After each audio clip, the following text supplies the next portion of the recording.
बच्चों, कैसे हो आप? आज हम आपके लिए लेकर आए हैं बायोटेक्नोलॉजी का एक बहुत ही महत्वपूर्ण प्रश्न, जीन क्लोनिंग एवं इसके महत्व। साथ ही हम देखने वाले हैं जेनेटिक इंजीनियरिंग यानी आनुवंशिक अभियांत्रिकी, रिकॉम्बिनेंट डीएनए टेक्नोलॉजी और जीन क्लोनिंग में क्या अंतर संबंध है बच्चों। ठीक है। यदि आपके पास कोई एक जीन है और आप उसकी हूबहू कुछ कॉपी बनाना चाहते हैं बच्चों, तो इसके लिए आप कौन सी विधि अपनाएंगे आप जानते हैं? तो एक विधि तो आप जानते हैं, पीसीआर है, पॉलीमरेज चेन रिएक्शन। और दूसरी विधि कौन सी है बच्चों? जरा सोचिए। दूसरी विधि है, ठीक है, तो दूसरी विधि जीन क्लोनिंग है। तो क्या आप जानते हैं बच्चों, जीन क्लोनिंग क्या है?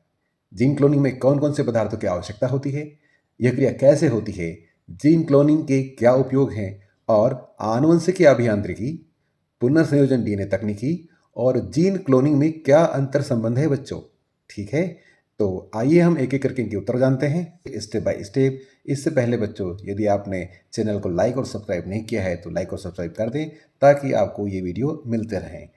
तो आइए बच्चों, अब हम देखते हैं जीन क्लोनिंग क्या है। तो बच्चों, जीन क्लोनिंग एक प्रयोगशाला तकनीक है, एक ऐसी विधि है जिसमें हम किसी वांछित जीन या डीएनए के टुकड़े को किसी एक जीव से निकालते हैं। ठीक है। वांछित जीन को निकालने के पश्चात क्या करेंगे, इसको वांछित जीन को किसी वाहक डीएनए जैसे प्लाज्मिड, फेजमिड या कॉस्मिड डीएनए से जोड़ देंगे। ठीक है। जोड़ देने के पश्चात जो रिकॉम्बिनेंट डीएनए या पुनर्संयोजित डीएनए बन जाता है बच्चों, इस पुनर्संयोजित डीएनए को उसकी पोषक कोशिका के अंदर प्रवेशित करवा देंगे। जैसे ई कोलाई बैक्टीरिया से इसको प्राप्त किया था वाहक को, तो फिर से इसको ई कोलाई बैक्टीरिया में हम स्थानांतरित कर देंगे। जैसे ही पोषक कोशिका में प्रवेश करवा दिया, अब हम इसका संवर्धन करेंगे। संवर्धन माध्यम में जब डाल देंगे तो यह बैक्टीरिया जैसे ही गुणन करेगा तो इसके भीतर उपस्थित जीन की भी कई सारी प्रतिलिपियां बन जाएगी। तो इस प्रकार एक टारगेट डीएनए या लक्ष्य डीएनए या बाहरी डीएनए की असीमित मात्रा में समान कॉपी को बनाना, उस जीन को क्लोन करना, जीन क्लोनिंग कहलाएगा बच्चों। तो यहाँ से यहाँ तक की क्रिया जीन क्लोनिंग कहलाती है। अब हम देखेंगे इसको स्टेप बाय स्टेप। सबसे पहले चरण में क्या करेंगे, जिस जीन की क्लोनिंग करनी है यानी वांछित जीन को पृथक करना है बच्चों, और फिर प्रतिबंधन एंजाइम द्वारा उसका विदलन करना है। दूसरा बिंदु, आपको एक वाहक डीएनए का चयन करना है, जैसे प्लाज्मिड हो सकता है, फेजमिड हो सकता है या कॉस्मिड हो सकता है। यहाँ हमने चित्र में प्लाज्मिड का उपयोग किया है बच्चों। तो वाहक डीएनए जैसे प्लाज्मिड का चयन करना है, फिर उसको भी प्रतिबंधन एंजाइम द्वारा विदलन करके तैयार करना है बच्चों। तीसरा पद होने वाला है, पहले बिंदु में आपने क्या किया, बाहरी जीन को पृथक किया था। दूसरे बिंदु में आपने क्या किया, वाहक जीन को पृथक किया। अब तीसरे पद में आप क्या करेंगे, दोनों को लाइगेज एंजाइम द्वारा जोड़ देंगे। इस प्रकार पुनः संयोजित डीएनए या रिकॉम्बिनेंट डीएनए बना लेंगे बच्चों। तो रिकॉम्बिनेंट डीएनए को अपन हाइब्रिड डीएनए या काइमेरिक डीएनए बोलते हैं बच्चों। चौथे बिंदु में क्या करेंगे आप, पुनर्योगज डीएनए जो बना है बच्चों, इसको पोषक कोशिका जैसे ई कोलाई बैक्टीरिया में डाल देंगे, उसको उसको प्रवेशित करवा देंगे। पांचवें बिंदु में क्या करना है बच्चों, अब इसको संवर्धन माध्यम में जैसे डालेंगे आप, तो ये बैक्टीरिया के साथ में जीन की भी बहुत सारी कॉपी बन जाएगी।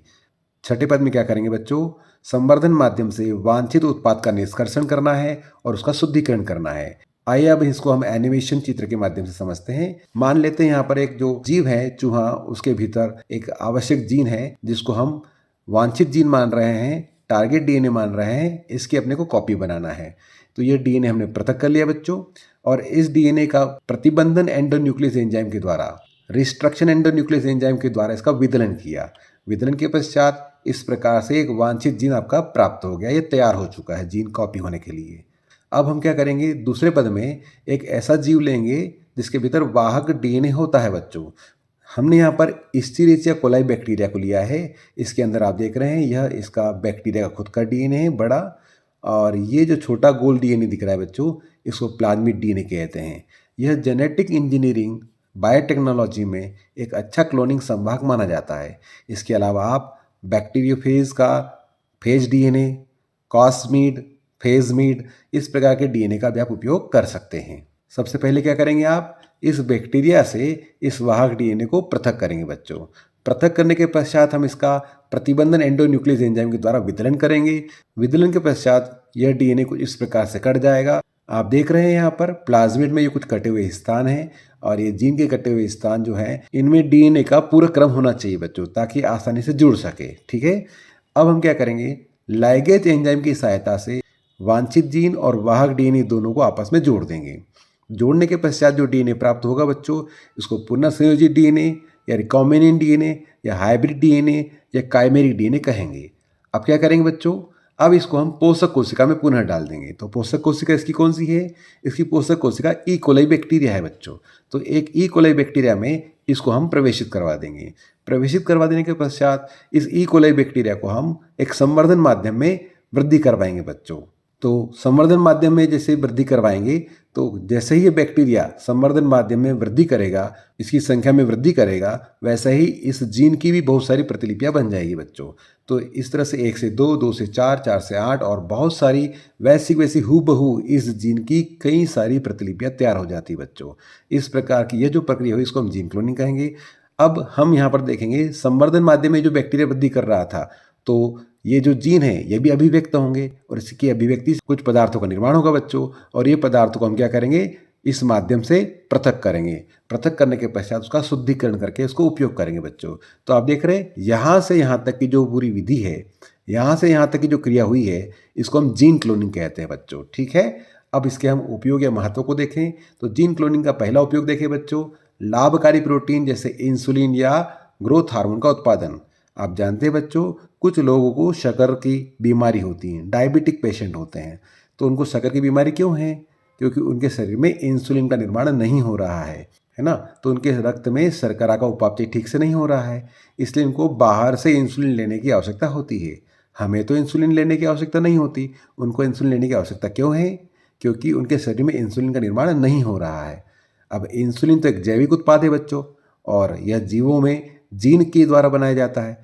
तो यहाँ आप देख रहे हैं इस चित्र में, तो इस चूहे से हमने एक इंसुलिन निर्माणकारी जीन को पृथक किया था और फिर इसको हमने प्लाज्मिड डीएनए के साथ जोड़ दिया था और फिर इसको पोषक कोशिका में प्रवेश करवाकर इसकी कई सारी कॉपी बनाई। और कॉपी बनाने के पश्चात जब इसका संवर्धन हुआ, तो ये जो इंसुलिन का जीन है इस संवर्धन माध्यम में इंसुलिन का निर्माण करता है। इस इंसुलिन को हम पृथक करते हैं, शुद्ध करते हैं, उसकी जांच करते हैं और जांच करने के पश्चात उसका उपयोग किया जाता है। तो ऐसे लोग जिनको शक्कर की बीमारी है, उनको बायोटेक्नोलॉजी द्वारा बनाए गए इस इंसुलिन को दिया जाता है और इस प्रकार से उनकी समस्याओं का समाधान किया जाता है बच्चों। इस प्रकार कई प्रकार के अन्य जो हार्मोन होते हैं उनका निर्माण भी इसी प्रक्रिया के द्वारा किया जाता है।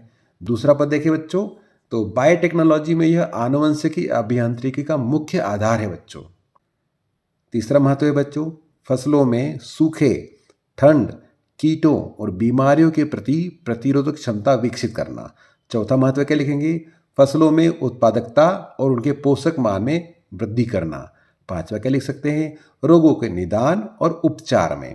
और छठा क्या महत्व लिख सकते हैं, तो जीन क्लोनिंग जो है बच्चों, इसके द्वारा टीके बनाए जा रहे हैं, एंटीबायोटिक दवाइयाँ बनाई जा रही है। ठीक है, अब हम देखेंगे बच्चों genetic engineering, recombinant DNA technology और जीन क्लोनिंग में क्या अंतर संबंध है।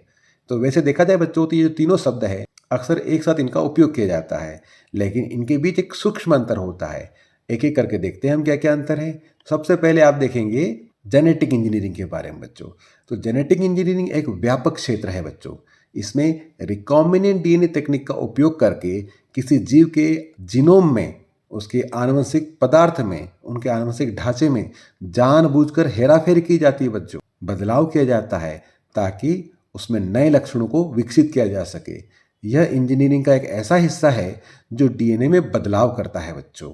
ठीक है, तो दूसरा पद देखें, रिकॉम्बिनेंट डीएनए टेक्नोलॉजी या रिकॉम्बिनेंट डीएनए टेक्निक क्या है बच्चों। तो यहाँ से यहाँ तक आप देख रहे हैं, ये जो पूरी प्रक्रिया लिखी है मैंने, ये रिकॉम्बिनेंट डीएनए टेक्नोलॉजी है बच्चों। यह एक ऐसी प्रक्रिया है जिसके द्वारा दो अलग अलग स्रोतों से, जैसे एक मानव से या चूहे से और दूसरे बैक्टीरिया से हम डीएनए को पृथक करते हैं और डीएनए को पृथक करके उनको लाइगेज एंजाइम के द्वारा जोड़ देते हैं। इस प्रकार बच्चों हाइब्रिड डीएनए बनाते हैं। तीसरा देखते हैं जीन क्लोनिंग क्या है।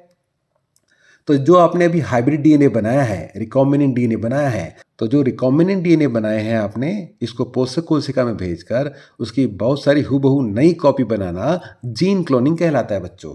तो ठीक है, आप तीनों में अंतर समझ चुके होंगे। आइए अब हम देखते हैं जीन क्लोनिंग का रेखा चित्र आप कैसा बना सकते हैं बच्चों। ऐसा चित्र आप अपने परीक्षा में बना सकते हैं। यह प्रश्न जब जीन क्लोनिंग का पूछते हैं तब यही चित्र बना सकते हैं आप। रिकॉम्बिनेंट डीएनए टेक्नोलॉजी का पूछते हैं तब यही चित्र बना सकते हैं आप। जेनेटिक इंजीनियरिंग के बारे में पूछते हैं जीन मैनिपुलेशन के बारे में पूछते हैं तब भी आप यह चित्र बना सकते हैं बच्चों। ठीक है। यदि आपको ऐसे वीडियो और चाहिए तो चैनल को लाइक और सब्सक्राइब जरूर करें बच्चों।